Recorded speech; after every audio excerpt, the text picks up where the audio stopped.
Hello, I'm Morris Kochanski, Wilderness Living Skills and Survival Instructor for the Boreal Forest. Today I want to talk about more literature that is going to become available shortly on Kindle, Kobo, and through Karamat.com. The manual here is something that was compiled from a magazine that was published in the early 70s, Wilderness Arts and Recreation. And the gems that are perhaps were found in this magazine have ended up in this one book here. The book's new title is going to be Basic Safe Travel and Boreal Survival. The situation that transpired is that the Alberta Wilderness Arts and Recreation magazine was the beginning of the whole writing process in my own case, and the articles that I ended up including in this magazine were refurbished, improved, and updated, and became the chapters in bushcraft. And the situation was that, as you can see, there's a difference in the amount of information that could be found in the two, and when the magazine became more and more out of print and the articles in it were less and less available, the junior forest wardens wanted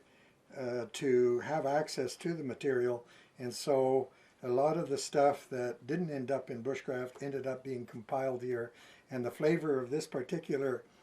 manual was more in the direction of survival, whereas bushcraft was in the direction of the pioneering type of knowledge that is sort of a little different from strictly bush survival. The manual here covers equipage, the clothing as being an important component of wilderness skills and survival, the sleeping bag, axe, knife, saw, the use of fire, the construction of primitive shelters, the construction of comfortable beds in the forest should you find that you're detained. The whole issue behind this manual is to provide a non-backpacking perspective where, should you find that various pieces of equipment become lost or damaged, or you become separated from them, that you fall back on the resources of the forest. So here you may have an article on the most edible wild plants, edible mushrooms, signal fires, signal mirror, the survival kits you might pack if you were on foot, traveling by vehicle or aircraft, the hazards that are encountered in crossing rivers, going up into higher altitudes, the annoying insects, and how to handle yourself in bear country, and so on. That sort of information was put under the covers of the manual for the benefit of outdoor educators and junior forest wardens. But as time went on, the junior forest warden programs began to develop their own manuals, and the knowledge that was in this particular manual was distributed amongst many others that were developed for the various age groups and so on. So the need for this particular manual seemed to fade as far as the junior forest wardens were concerned. The situation was that the articles that are found here or here may seem similar, but the original articles that were written in here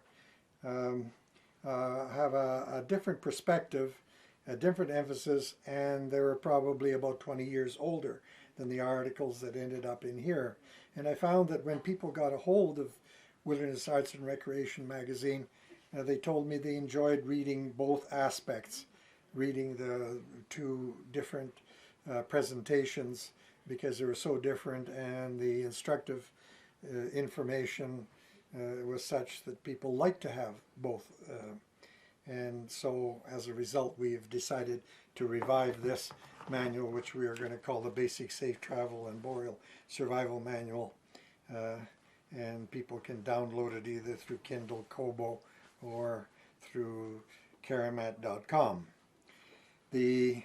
information in the booklets, there is some of it from all sources here.